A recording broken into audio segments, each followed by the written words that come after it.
बच्चों, स्वागत है आपका हमारे यूट्यूब चैनल में। आज दोस्तों आज हम मैथ के कुछ इंपॉर्टेंट क्वेश्चन देखेंगे जो एनटीपीसी ग्रुप डी में बार बार रिपीट करते हैं। और जो है कि इत्मीनान से बच जाइए और आराम से हम लोग पढ़ेंगे। और पर डे हम लोग 10-10 क्वेश्चन देखेंगे जो मिसलिनियस क्वेश्चन होगा। और जो है कि छोटे लेवल से हम लोग बड़े लेवल तक के क्वेश्चन भी देखेंगे इसमें। तो टाइम न गंवाते हुए चलिए हम क्वेश्चन को स्टार्ट करते हैं।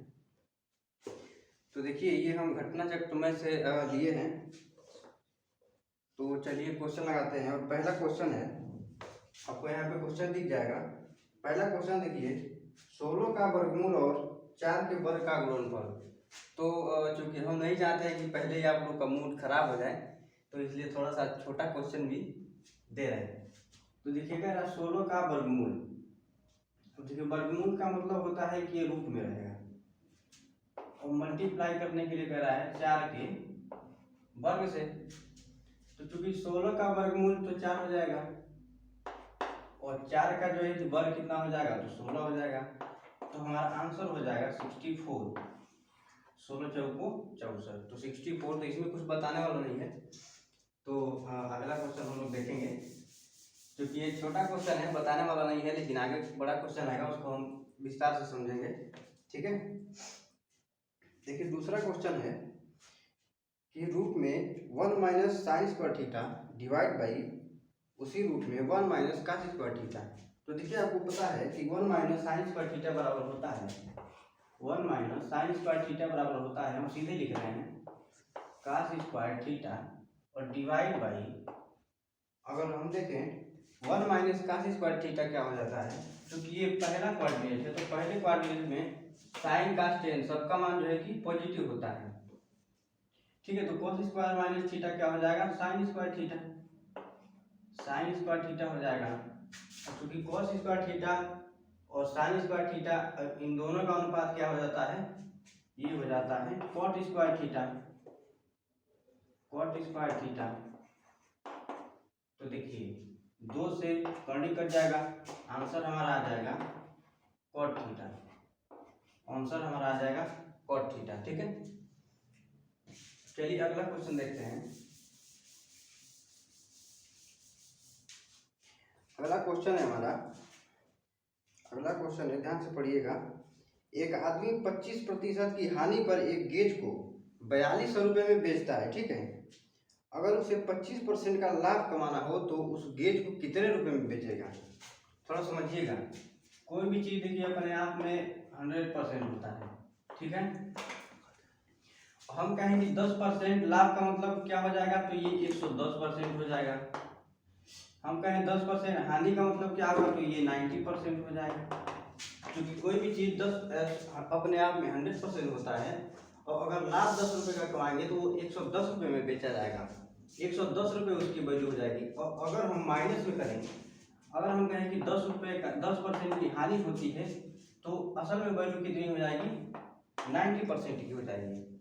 तो ऐसा ही क्वेश्चन क्या कह रहा है, क्वेश्चन कह रहा है कि एक आदमी 25% की हानि पर एक गेज को 4200 रुपये में बेच रहा है ना। तो 25% की हानि कब होगी, यानी कि वो सामान हमारा 75% हो जाएगा। 75% हो जाएगा। असल में ये 75% में बेचा है, जबकि रुपए में कितने का बेचा है, तो 4200 में बेचा है। और यही 75% की वैल्यू हमको दे दिया है 4200। तो अगर 1% का मान हम निकालें तो 4200 में 75 से हमें भाग देना पड़ेगा। और मान किसका पूछा है, कह रहा है कि अगर 25% का लाभ कमाना हो, 25%, देखिए 25% लाभ का मतलब क्या हो गया कि वो सामान जो है कि 100 से हो जाएगा 125, ये हो जाएगा 125%। तो 1% का मान है इतना, तो 125 से हमें इसमें गुणा करना पड़ेगा, क्योंकि 25 से 3 कटेगा दोनों।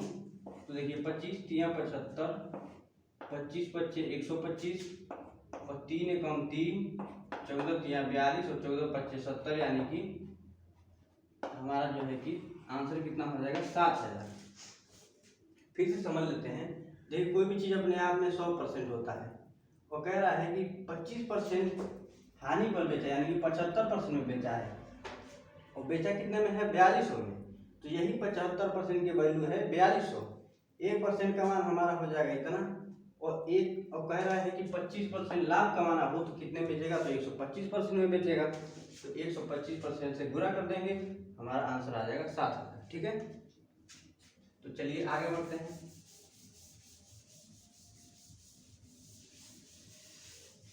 आगे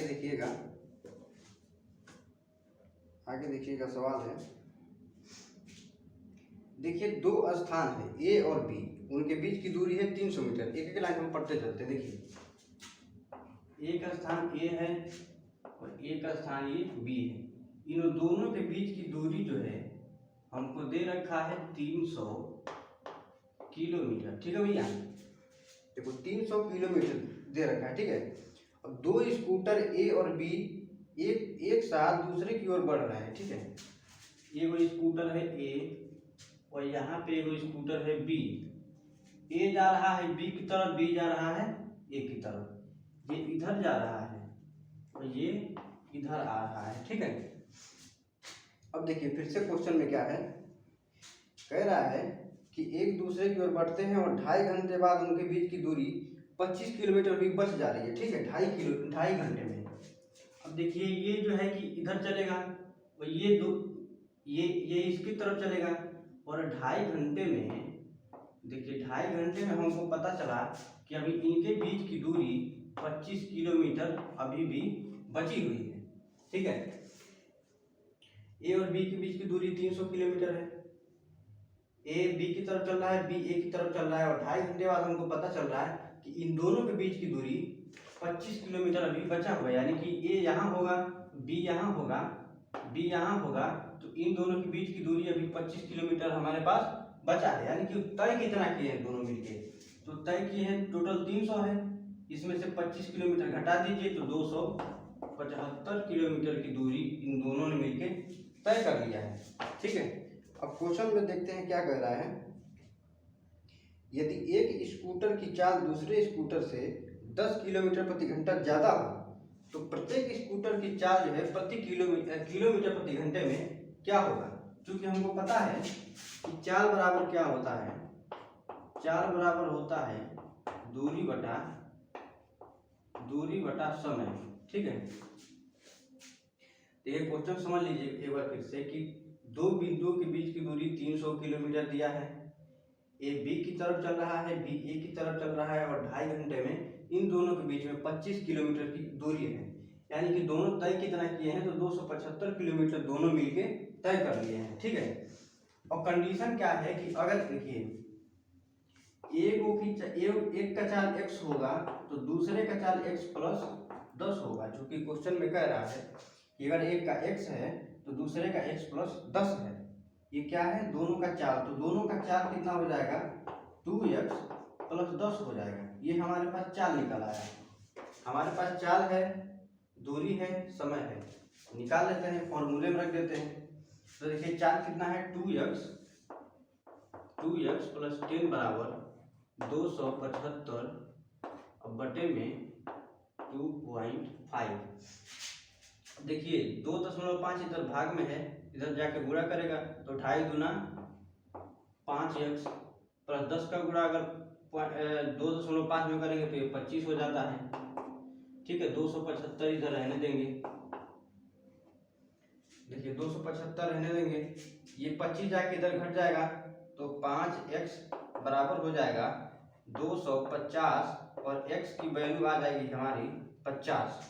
तो x क्या है, पहले स्कूटर की चाल है, x क्या है पहले स्कूटर की चाल है, और दूसरे स्कूटर की चाल x से 10 ज्यादा है, तो दूसरा क्या हो जाएगा, दूसरे की चाल हो जाएगा हमारा 60 किलोमीटर प्रति घंटा। तो हमारा एक का चाल निकल गया 50 किलोमीटर प्रति घंटा, दूसरे का निकल गया 60 किलोमीटर प्रति घंटा। ठीक है, फिर से समझ लेते हैं इसको, 300 इन दोनों के बीच की दूरी है, 2.5 घंटे में 25 किलोमीटर भी बचता है, तो दूरी कितना तय किया 275।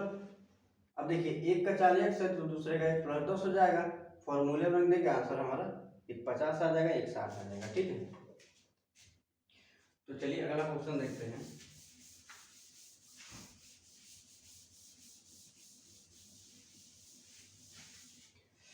देखिए अगला क्वेश्चन है, एक आदमी ने ₹360 में 144 संतरे खरीदे और 10% के लाभ पर बेच दिए और उसने प्रति दर्जन संतरे किस दर से बेचे।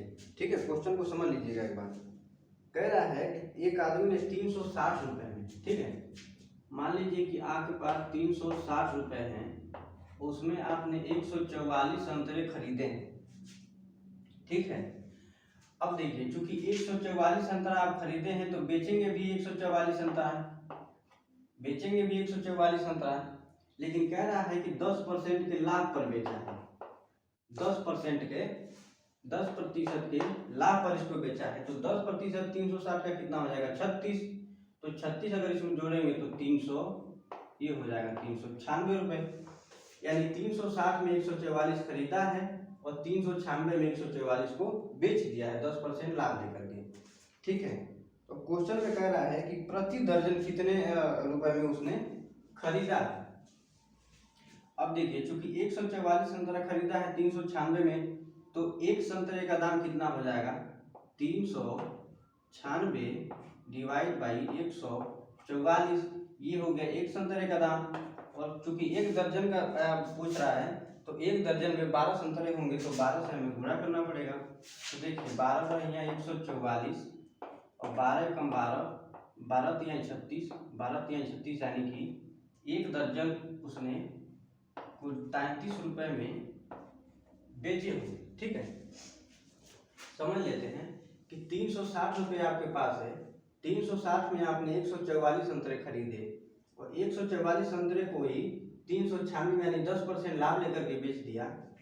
तो अब कह रहा है कि एक दर्जन में आपने एक दर्जन को मतलब आपने कितने में बेचा है। तो देखिए 396 में 144 बेचा, तो 12 कितने में बेचेगा 33 रुपये में। ठीक है, तो अगला क्वेश्चन देखते हैं।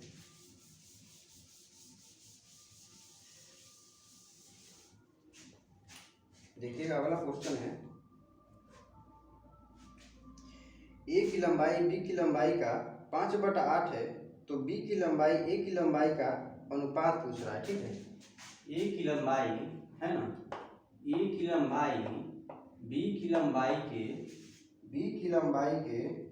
5/8 है। अब कह रहा है कि बी की लंबाई से ए की लंबाई का अनुपात, यानी बी अनुपात ए हमारा पूछ रहा है। ठीक है, ये दिया है, कह रहा है ए की लंबाई बी की लंबाई के 5/8 के बराबर है, तो बी की लंबाई और ए की लंबाई का अनुपात हमारा क्या होगा। अब देखिए चूंकि बी यहाँ पे गुणा कर रहा है, अगर यहाँ पे आएगा तो भाग देगा, तो ए भागे बी बराबर हो जाएगा 5/8। कहने का मतलब है कि b अगर 8 है तो a हो जाएगा 5। अब कह रहा है कि b और a का अनुपात, तो b कितना है 8, a कितना है 5, तो ये हो जाएगा 8 अनुपात ये हो जाएगा 5, 8/5 हमारा आंसर हो जाएगा। ठीक है, चलिए अगला क्वेश्चन देखते हैं। अगला क्वेश्चन देखिए, कह रहे दो क्रमानुगत संख्याएं ज्ञात कीजिए जिनमें पहले अंक का 3 गुना दूसरे अंक के 2 गुने से 5 अधिक है। ठीक है, कहने का मतलब है क्रमानुगत का मतलब होता है कि अगर एक x है तो एक x + 1 हो जाएगा, यानी पहला x है तो दूसरा x + 1 हो जाएगा। और कह रहा है कि पहले का 3 गुना दूसरे के 2 गुने से 5 अधिक है, और ये दोनों जो है कि बराबर हो गए। पहला संख्या x है, दूसरा x + 1 है, पहले का 3 गुना दूसरे के 2 गुने से 5 ज्यादा है। ठीक है, अब कह रहा है, हाँ कह रहा दोनों संख्याएं क्या है, ये देखिए 3x हो जाएगा, ये 2x + 2 + 5 हो जाएगा, तो ये इधर आएगा तो घटेगा तो x हो जाएगा, और ये 7 5 और 2 जोड़ेगा 7 हो जाएगा। यानी पहली संख्या हमारा आ गया 7, ये हो गया 7, तो ये हो जाएगा 8, यानी 7 और 8 हमारी संख्याएं, दोनों संख्याएं हो जाएंगी। ठीक है, तो चलिए अगला क्वेश्चन ऐसे देखते हैं।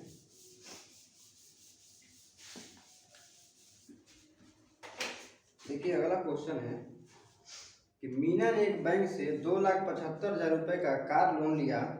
उसने 8% की वार्षिक दर से ब्याज का भुगतान किया और 3 साल में पूरा भुगतान कर दिया। तो भुगतान करते समय उसने अपना पुराना स्कूटर और 3,35,000 रुपये बैंक को अदा किए। तो स्कूटर का मूल्य ज्ञात कीजिए। ठीक है, मान लीजिए कि उसने स्कूटर लेने के लिए 2,75,000 रुपये का लोन ले लिया। ठीक है, वो गई बैंक में और कही कि हमको 2,75,000 रुपये चाहिए। बैंक वाला कहा ठीक है, लेकिन उस पर 8% के दर से, यानी कि हर साल उसको 8% का ब्याज देना होगा। और उसने 3 साल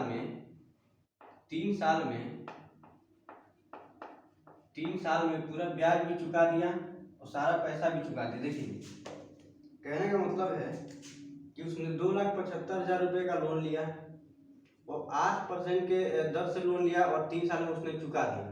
तो हम थोड़ा सा ज्ञात कर लेते हैं कि ब्याज कितना हो जाएगा।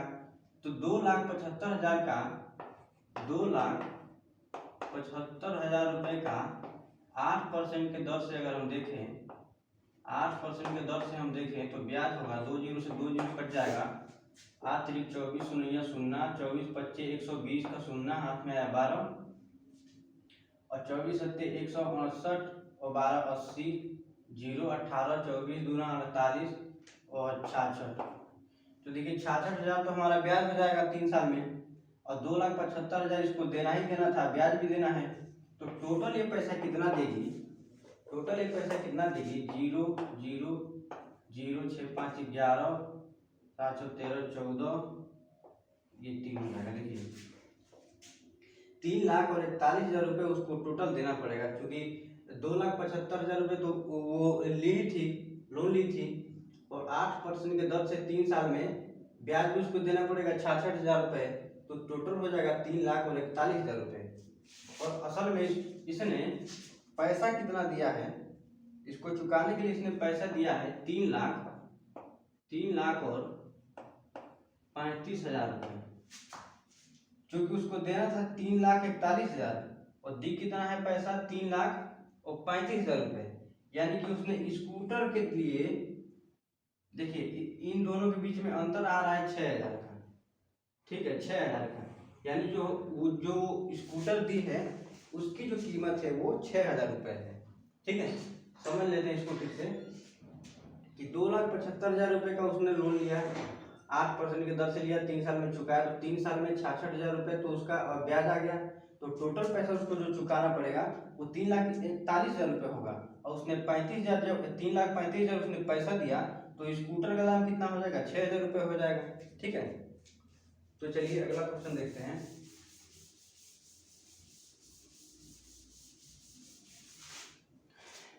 अगला क्वेश्चन है,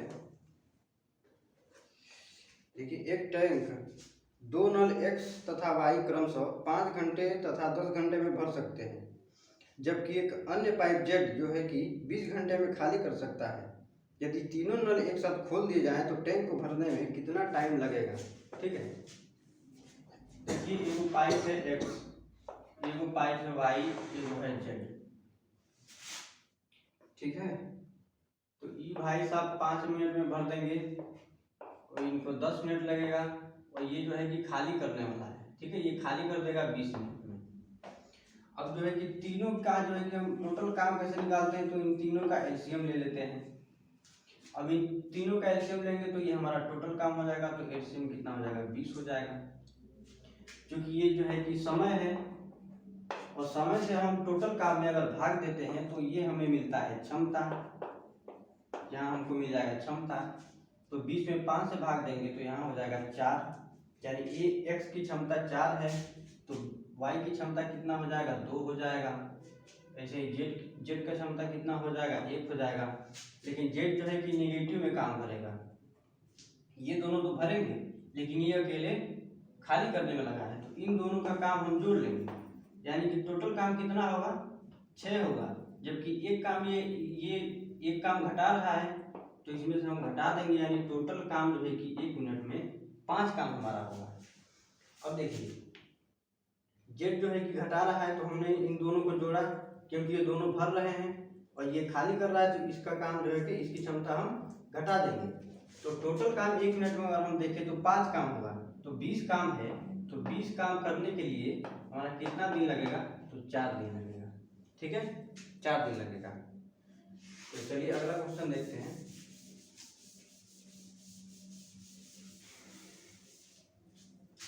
अगला क्वेश्चन